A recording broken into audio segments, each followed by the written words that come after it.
Yo les gars, c'est encore moi Chris de LFS Studio, photographe professionnel, réalisateur. Et aussi débutant sur YouTube. Je suis plus débutant sur YouTube parce que j'ai une vidéo. Si tu ne l'as pas encore regardé, tu cliques quelque part là. Comme les gars font souvent un truc là, tu cliques quelque part là. Donc cette vidéo, c'est la suite. Pour ceux qui ont regardé la précédente vidéo, vous allez comprendre que nous ne sommes pas un nouveau jour, c'est le même jour. Ouais, j'avais voulu juste faire deux trucs pour avoir un peu de... pour gratter un peu de...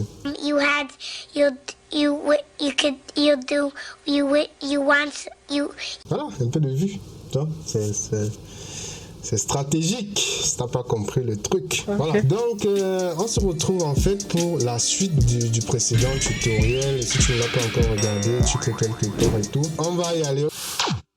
Les gars, désolé pour cette interruption, c'est que la dernière fois j'avais oublié de mettre en description la photo pour que vous puissiez aussi travailler au même moment que moi. Donc je corrige l'erreur, je mets la photo en description dans cette vidéo. Bon visionnage! Et aujourd'hui, on va essayer de continuer ce qu'on a commencé la dernière fois. Donc, on va essayer de rendre notre image comme celle-ci. On était à quel niveau? Je pose la question à moi-même alors que je sais qu'on était ici. Bon, la question c'était pour vous. Si vous avez fait le devoir, nous sommes à ce niveau-ci, nous sommes à ce stade-ci. On va essayer de rendre notre photo comme celle-ci. Alors, à ce stade-ci, qu'est-ce qu'il faut faire? Il faut savoir que la dernière fois, j'ai essayé d'expliquer les choses parce que je parlais vraiment aux débutants et aux intermédiaires. Donc, ici, on va essayer d'aller encore un peu plus vite. Vraiment, s'il y a des débutants parmi vous, s'il y a des gens qui commencent avec Photoshop qui ont besoin d'aide, les gars, vous pouvez mentionner en commentaire et puis on va essayer de voir ensemble comment essayer de faire des trucs un peu basiques. Mais je pars sur un postulat selon lequel chacun d'entre nous connaît déjà à peu près le logiciel. Donc voilà, donc c'est un peu ça que par moment je vais essayer un peu de parler vite ou de ne pas expliquer certains trucs. Donc on va y aller. La dernière fois on avait fait une vignette, on va supprimer, c'est ça la vignette, on va la supprimer parce qu'on va faire une bien meilleure sur caméra raw. Donc on va supprimer ça.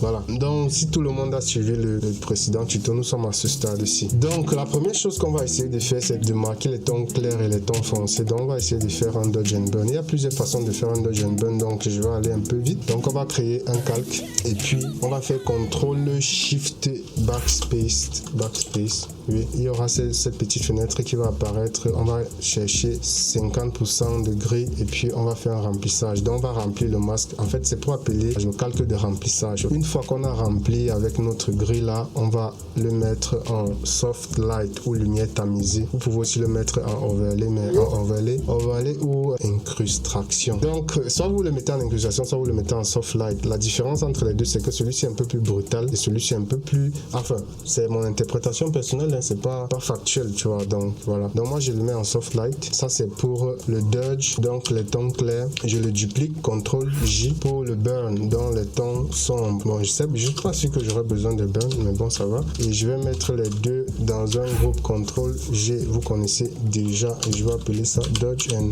Burn. Laissez-moi le temps d'arranger un peu mon masque parce que voilà, mon masque aussi c'est pour que vous ne voyez pas mon visage. Qui sait, vous pouvez me reconnaître en route là et demander des autographes. Donc je vais rester un peu dans l'anonymat. Ouais, c'est... Donc nous sommes à ce stade ici. On a déjà créé nos deux calques pour le dodge and burn. On a le dodge là, ici on a le burn là. On va prendre notre outil, je sais pas comment ça s'appelle, densité plus, densité moins, je pense bien en français. Donc on va prendre notre tool dodge là et puis on va le mettre à 3%. J'aime bien le mettre à 3%. On va venir. Si vous avez ce plus-ci qui apparaît, vous n'avez pas la forme de votre broche, il faut juste appuyer sur la touche Caps Lock. Une fois que c'est fait, on va venir juste peindre sur les où on veut faire en sorte que ça soit clair. Donc voilà, je veux que la partie ici soit claire. Donc je vais faire ça comme ça. Ici, ça c'est pas un dodge and burn classique. Pour faire le dodge and burn classique, par exemple, comme les gens qui font peut-être la beauty retouche, il faut vraiment apprendre le dodge and burn plus spécifique. Bon, ici moi je veux juste décider de quelle partie sera claire et quelle partie sera sombre. Donc c'est pour ça. Voilà, j'ai commencé mon dodge and burn. Vous pouvez voir que voilà, ça commence à faire effet, ça commence à prendre de forme. Je vais juste peindre sur les parties qui sont claires. Je peins juste sur les parties claires. Je ne vais pas vous expliquer ce que c'est que le dodge and burn. Ceux qui sont intéressés, voilà, ceux qui ne connaissent pas ce que c'est que le dodge and burn, peuvent mentionner en commentaire et puis on essaie de voir ensemble comment s'entraider. C'est la règle pour cette chaîne. On s'entraide entre nous pour évoluer ensemble. Voilà, une fois que c'est fait, on va maintenant s'intéresser au ton foncé. On va venir sur notre burn. on va venir ici, on va faire un clic droit et puis on va prendre notre tool burn. Voilà, on va le mettre à... Comme les tons sont déjà assez sombres, donc je vais juste le mettre à 2%. Je le mets à 2% et puis j'essaie juste encore d'accentuer les tons sombres. J'essaie juste d'accentuer les tons qui sont sombres là. Et je te les fais comme ceci. Voilà, on est là. Je vais accentuer un peu là. Un peu ici. Pareil pour ici. J'essaie juste de faire de façon très abrupte parce que voilà, je veux pas que le tuto soit trop long. Donc voilà, on va peindre là. Ok. Je peux aussi peindre un peu ici. Voilà, vous voyez un peu avant et après, vous voyez ce que ça donne. Voilà, on ne va pas s'arrêter là, on va ajouter un peu de détails au niveau des yeux. C'est vrai que sur le fait précédent, je ne l'avais pas fait, mais ici, je vais le faire. On va ajouter un peu de détails sur les yeux. On va venir ici, on va appeler notre masque niveau. On va booster les blancs, on va les booster à fond. Voilà, jusqu'à ce que les petits détails commencent à apparaître. Et puis, on va venir ici. On va double-cliquer sur notre masque.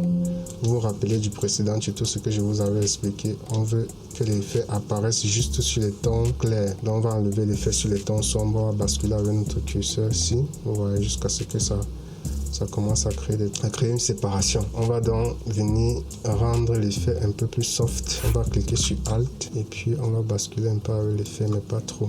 Voilà. Une fois que c'est fait, on va venir sur le masque de fusion, on va le renverser pour appliquer là où on voudrait juste que ça s'applique. Avec notre petit broche, on va appeler avec le B. On se rassure que nous sommes en blanc et puis on va essayer de venir peindre ici. Voilà, vous voyez comment les détails commencent à se voir. Voilà. Donc voilà, les détails commencent à être un peu plus visibles. Une fois que c'est fait, on va encore essayer de rendre cette partie encore un peu plus visible. On va l'isoler un peu plus. On va prendre encore un autre calque de fer niveau. On va ajouter un peu d'éclairage. Voilà. Maintenant, on a besoin que cet éclairage s'applique juste, cette luminosité s'applique juste sur la partie ici. On peut juste prendre, vous vous rappelez, on peut juste prendre notre broche. On va d'abord inverser notre masque de fusion en faisant CTRL-I. Donc, ça va annuler l'effet là. Et puis, on va rappeler l'effet juste sur la partie ici en peignant en blanc. On va peindre là en blanc. Voilà. Donc vous voyez ce que ça fait. Ça nous ramène un peu de lumière. Il y a eu un peu d'excédent ici. Donc on va enlever l'excédent en basculant avec X. Voilà. Une fois que c'est fait, la suite serait de mettre des particules. Voilà. Ensuite j'ai mis des particules. Je vais juste prendre le masque, le porter et venir avec ici. Donc si vous avez besoin de faire, je vais laisser tout ça en description et puis vous allez pouvoir travailler aussi avec de façon gratuite. Ce sont les choses que j'ai cherchées sur le net, je les ai trouvées, donc je vais aussi partager avec vous. Donc on va mettre notre première particule ici. On va venir, on veut juste que les parties lumineuses, on va appeler ça comme ça, les parties blanches grises, on veut juste les parties blanches grises, on ne veut pas le noir. Donc on va venir ici sur les modes de fusion et on va mettre notre masque en screen. Une fois qu'on le met en screen, on a juste les parties blanches qui apparaissent. Bien, pour faire disparaître ces parties abruties, il faut rendre encore le masque encore un peu plus clair. Pour le rendre clair, on va juste venir sur le masque, on va faire un CTRL L. CTRL L, ça va nous appeler le calque d'effet niveau. On va basculer avec les noirs. Bon, on va l'assombrer. Oui. On va ajouter les noirs et puis ça va juste nous laisser ces petites particules. Donc moi je suis satisfait avec mes particules, je peux juste les dupliquer, faire un CTRL T pour appeler l'outil transformation, monter avec, faire peut-être un clic droit et les inverser, que ça ne soit pas du pareil au même. Une autre chose serait de créer une source de lumière. Pour justifier cette source de lumière, si vous avez besoin de savoir comment est-ce que j'ai fait la photo, on peut aussi faire un tutoriel là-dessus, ça dépend de vous si vous êtes intéressé. Donc il y a cette source de lumière, si j'aimerais bien la faire apparaître, on va venir ici en haut, on va créer un nouveau calque et puis on va prendre une broche, on va prendre une couleur blanche. On va peindre ici. Une fois qu'on a peint ici, on essaie juste de diminuer l'opacité un tout petit peu. Ça nous donne une petite source. On va diminuer encore un peu. On va faire un CTRL T. Voilà. Et c'est tout On va venir sur nos particules, on va dupliquer les particules qu'il y avait ici, on va les ramener au-dessus et puis avec V, on va prendre notre outil de sélection, on va venir avec cette particule à ce niveau. Une fois qu'on a ceci, moi je travaille souvent de façon pas très ordonnée, donc vous allez m'excuser. Je vais mettre tout ça dans un groupe CTRL G, vous sélectionnez tout, vous appuyez sur CTRL G et tout ça est dans un groupe. On va travailler sur le fond parce qu'il faut un fond assez intéressant comme ici. Voilà. Bon, le fond, on ne va pas trop réfléchir. Hein. On va venir, il y a une image que j'ai ici. On va juste venir prendre l'image. Je vais mettre toutes ces images ici en description si vous avez besoin. On va juste prendre l'image, la placer là, agrandir l'image. Agrandir l'image. Je veux que cette partie-ci là puisse apparaître ici. Dans le nuage là puisse apparaître ici. On va baisser un peu l'opacité. On va mettre l'opacité à 40 et puis on va désaturer le truc. Vous pouvez faire un CTRL U, ça va appeler l'outil saturation. On va baisser la saturation du calque. Voilà, c'est bon. On va faire appel à un masque de fusion, mais cette fois on ne va pas juste appuyer sur le masque de fusion, on va maintenir la touche Alt, ce qui va faire en sorte que l'effet disparaisse parce qu'on va créer un masque de fusion qui est déjà noir une fois. Donc il nous suffit juste de peindre là où on veut que l'effet puisse être vu. Avec une soft brush, on va juste peindre en blanc, on va se rassurer et puis on va peindre quelque part ici, là, en blanc là, quelque part aussi ici, ici aussi, quelque part ici, comme ça. Donc on a quelque chose comme ça. On va essayer de le flouter un peu, donc je vais le convertir en objet dynamique et puis je vais venir ici sur filtre flow. Je vais prendre flow gaussien, mais moi j'ai configuré en appelant la touche CTRL F. Si vous voulez aussi savoir comment on fait pour configurer les touches, on peut aussi faire un tuto là-dessus. Et si vous avez remarqué, je zoome avec la molette de la souris, donc je peux aussi vous montrer comment ça se fait pour configurer cela. Une fois que c'est fait, on a ajouté notre fond là. On va travailler maintenant sur le foreground, c'est-à-dire l'avant-plan. Pour l'avant-plan, je vais juste mettre un petit nuage là. Le voici. Je vais le porter et je vais le mettre ici devant. Une fois qu'il est devant, je vais le désaturer, CTRL U pour appeler la saturation et puis je vais baisser la saturation. Je vais l'assombrir un peu, donc je vais faire une courbe dessus. Voilà, masque d'écrêtage, vous connaissez déjà comment ça se passe et puis je baisse un peu la courbe pour qu'il soit un peu plus sombre. Je vais baisser l'opacité. Je vais plutôt baisser l'opacité du calque en lui-même. Voilà, je baisse l'opacité là pour qu'il soit un peu légèrement visible. On commence déjà à voir quelque chose d'assez intéressant. À ce stade-ci, le camp peut même déjà s'arrêter, mais nous ne sommes pas des flemmards. Donc, on va aller jusqu'au bout, on va faire quelque chose d'assez intéressant. C'est vrai que moi-même, j'ai déjà un peu de flemme. À ce stade-ci, tout ce qui nous reste, c'est de basculer à caméra raw pour moi. Donc, je vous ai dit, j'ai tout noté là. Donc, je regarde et puis je continue. Pour basculer sur caméra raw, on va appuyer CTRL SHIFT ALT E. Donc, ça va jumeler tout ce qu'on a déjà fait et ça va nous faire apparaître un calque au-dessus. Une fois qu'on a notre calque, il est là, on va faire un contrôle droit et puis on va le convertir en objet dynamique. On va venir ici sur filtre, on va appuyer sur caméra raw et ça va nous ouvrir sur caméra raw. Donc si vous avez l'ancienne version de Photoshop, ça sera pas certainement pareil, mais les réglages sont les mêmes, ne vous inquiétez pas. Sauf qu'il n'y a pas seulement la partie color grading sur les autres versions, mais je pense qu'on a presque tous les mêmes réglages. Ici, qu'est-ce qu'on va d'abord faire? On va venir sur les basiques, les réglages basiques. On va un peu augmenter l'exposition parce que je pense que c'est un peu trop sombre. On va augmenter l'exposition à 5. On va augmenter un peu le contraste. Oui, j'ai noté là, donc je regarde ici. Ah oui, on va noter le contraste. On va le mettre à quoi? Ouais, je regarde ici. On va le mettre à 20. On va mettre le contraste à 20. Voilà, on va venir sur les highlights, on va les diminuer à fond, peut-être à fond pour voir l'effet que ça va donner. On va venir sur les shadows, on va les augmenter. Voilà, ça commence à être un peu intéressant. Quelque chose de ce genre, de ce style. On va venir encore un peu avec les highlights. Quelque chose dans ce style-ci. Ok, on va venir sur les blancs. On va essayer d'augmenter les blancs. pour une image en noir et blanc, il faut vraiment créer un contraste entre les noirs et les blancs. Et puis on va essayer de diminuer un peu les noirs pour rendre l'image encore un peu plus gagnante. On va augmenter la texture. J'aime bien augmenter la texture. On va augmenter un peu la clarté. Ouais, j'aime aussi bien augmenter la clarté là. On va diminuer. Je sais pas comment ça s'appelle, le dièse. Je sais pas ce que c'est dièse. On va diminuer un peu. Ça va faire un peu un effet un peu Instagrammable, si je peux dire ça comme ça. Donc ça va un peu enlever les noirs, mais sans toutefois faire disparaître les noirs. C'est pas si... Bon, bref, vous allez voir ce que ça fait. Donc on va diminuer un peu. On va augmenter un peu de vibrance pour la partie ici. Et on va diminuer un peu la saturation jusqu'à 7. Voilà. On va venir, on va laisser la partie... Bon, la partie courbe, il faut faire une petite courbe en S. On va éclaircir un peu les noirs, on va maintenir un peu les tons clairs et pour créer un peu de contraste, on va baisser un peu légèrement ici. Une légère courbe en S, vous allez regarder puis vous allez essayer de copier. On part sur le mixeur de couleurs, on vient sur les jaunes. Les jaunes ici, on va les accentuer. On va accentuer au niveau des luminances. Les jaunes et les oranges, on va accentuer la lumière.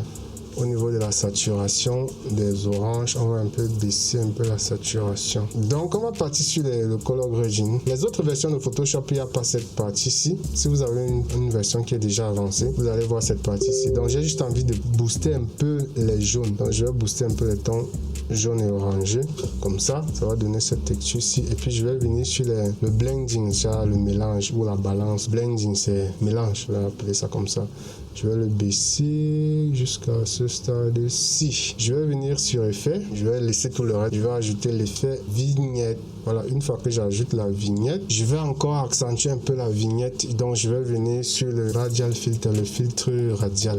Oui, je pense. On va juste créer un petit halo au milieu, comme ceci. On va faire un petit cercle comme ça pour attirer l'attention sur le visage. Voilà. Ok, on va juste diminuer l'exposition juste un peu. Voilà. Ok. Je pourrais vous expliquer tout ce qui se passe ici, mais c'est pas l'objectif du tuto. Donc, nous sommes à ce stade-ci. Voilà, au départ, on avait ça. Et boum, voilà, quelque chose d'assez intéressant, ouais, avant et après. Ok, de retour sur caméra raw. On a cette image-ci, là. Donc, vous voyez, avant caméra raw et après caméra raw. Donc, on est parti de là à ça. Donc, nous sommes à ce stade-ci. Il ne nous reste plus grand-chose. On va essayer de mettre un filtre. Je vais retourner sur mon espace retouche photo là. Ok. On va mettre un color lookup table. Vous allez voir Fuji Eterna 256D Kodak machin truc.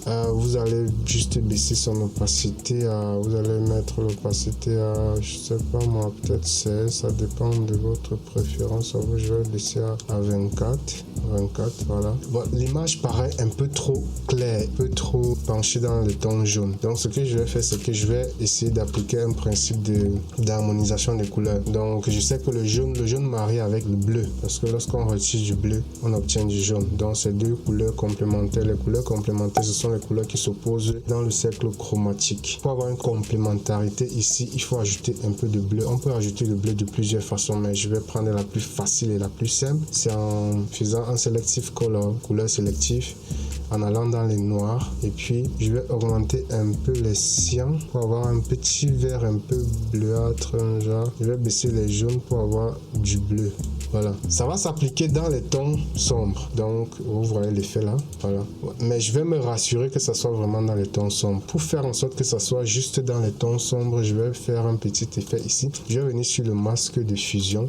Je vais cliquer dessus. Je vais venir sur appliquer une image. Je vais venir sur image, appliquer une image.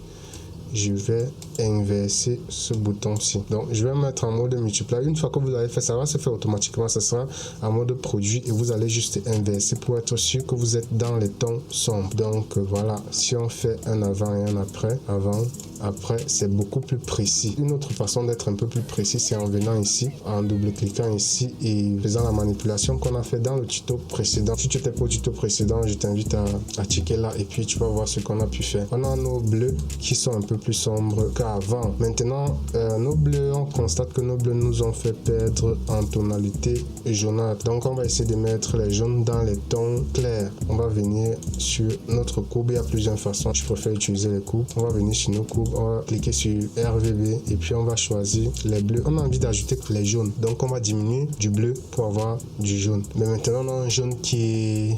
Je vais dire ça comment? Un jaune soleil, un jaune poussin. Ça peut dire ça comme ça. Voilà, on ne veut pas un jaune poussin, on veut un jaune punch, orangé. On veut quelque chose d'assez orangé. Pour ajouter un peu d'orangé, qu'est-ce qu'il faut faire? Il faut diluer le jaune. On dilue le jaune avec quoi pour avoir un peu d'orangé? On va ajouter un peu de rouge. On va aller dans les rouges. On va ajouter un peu de rouge là. Vous voyez, ça fait quelque chose d'un peu orangé. Voilà.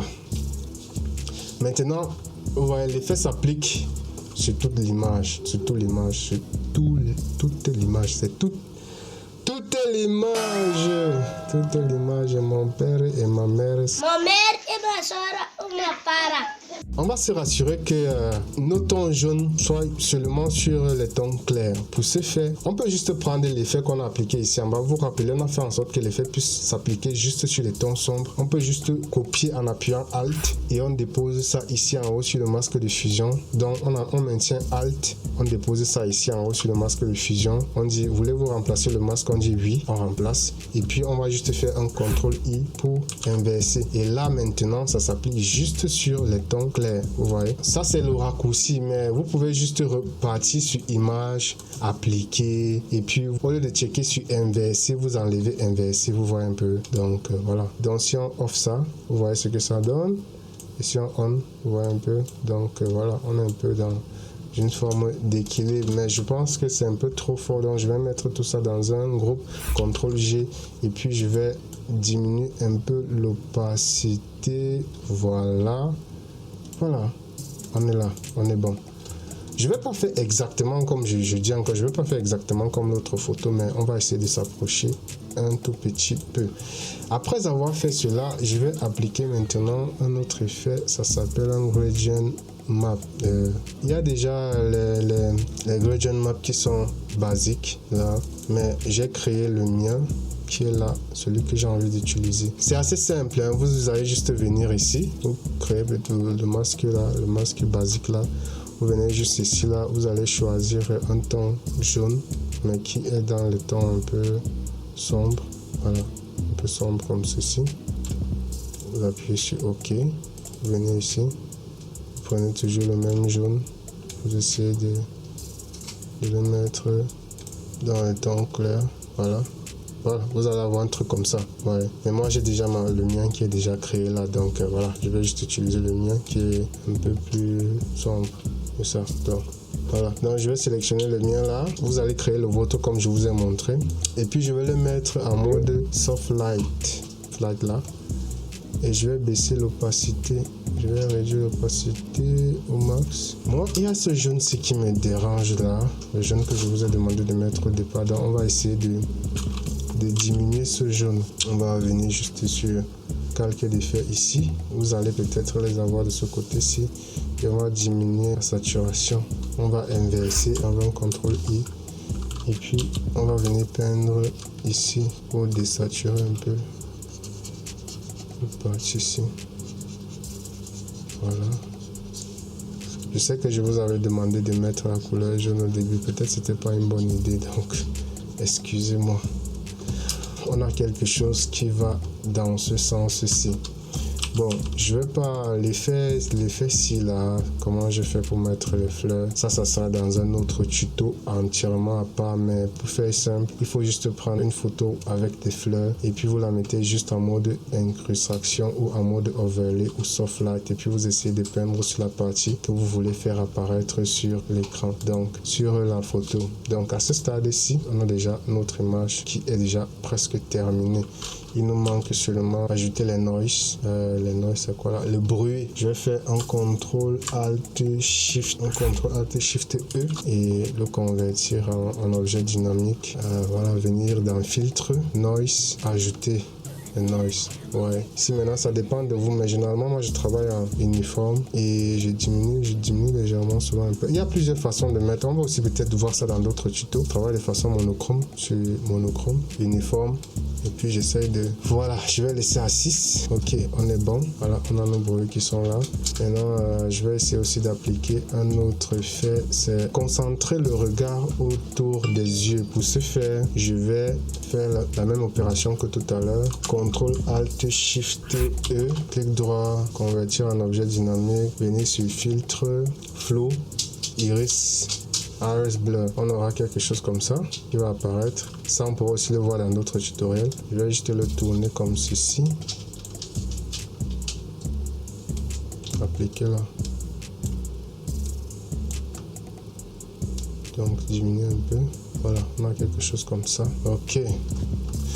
Voilà, donc vous voyez, notre effet, il est réalisé. Donc, voilà, nous sommes quittés d'ici à là, avant et après. Donc on a un truc comme ceci. Ok, on est parti, on voulait obtenir ça. On a plutôt réalisé ceci. C'est plutôt pas mal aussi, je trouve. Voilà, je pense que c'est tout. Après, peut-être il faut ajouter un peu des détails, peaufiner un peu, ajouter des détails au niveau des yeux, pour ajouter des détails. Bon, ça c'est un autre tutoriel. Donc ce qu'on devait voir aujourd'hui. Donc on arrive à la fin de ce tutoriel qui était divisé en deux grandes parties que j'ai fait en 2 jours, mais en réalité c'est un jour vu que j'ai le même t-shirt. Donc on arrive à la fin de ce tutoriel. J'espère que je t'ai apporté quelque chose. J'espère que je t'ai fait comprendre peut-être quelque chose que tu ne connaissais pas, où tu as pu obtenir certaines astuces. Peut-être je me suis aussi un peu beaucoup trop expliqué parce que j'essaie aussi de faire en sorte que les amateurs aussi puissent suivre. Donc si le tutoriel t'a aidé, tu laisses un pouce bleu, tu laisses un commentaire, tu t'abonnes si tu veux. Si vraiment tu trouves que j'explique bien, j'apprends. Quand je vois souvent les tutos YouTube, sans vous mentir, je pense que c'était quelque chose d'assez facile, mais je me rends compte que c'est hyper dur, semblant. C'est quelque chose qui est très difficile. Et transmettre, vraiment, je me rends compte que c'est difficile de transmettre quelque chose. Donc, je suis en train d'apprendre. Si vous voyez qu'il y a des choses que je n'explique pas bien, je vous attends en commentaire. Vous pouvez le mentionner et puis je vais essayer de m'améliorer. Je veux vraiment m'améliorer. Comme je disais la dernière fois, je veux vraiment créer une communauté où nous tous, on essaie de partager, on essaie de se comprendre. Je ne vais pas être plus long. J'aimerais qu'à l'avenir, on puisse discuter de plein de sujets. Par exemple, moi, j'adore les mangas, par exemple. J'ai même un projet sur ça. Je vous en parlerai peut-être quand on aurait peut-être atteint les 5000 personnes. Donc, essayons de faire en sorte que la chaîne puisse se développer au plus vite. Voilà, je vous invite à vous abonner sur mes différents réseaux. Tout le reste, je vais laisser les liens en commentaire. Si vous avez un problème, n'hésitez pas à me faire signe dans les commentaires. On va se retrouver pour le prochain tutoriel. Désolé, je bavarde un peu beaucoup. C'est mes premiers, ce sont mes débuts, donc vous allez m'excuser, vous allez me supporter comme ça. On se retrouve la semaine prochaine pour la prochaine vidéo. Ou pas. Je vais dire quoi? Le mot de fin. Il faut me chercher un mot de fin. Chercher un mot de fin, les gars, pour qu'on puisse souvent se dire, voilà, c'est pas tchuss ou je sais pas trop quoi. Bref, sayonara, à la prochaine.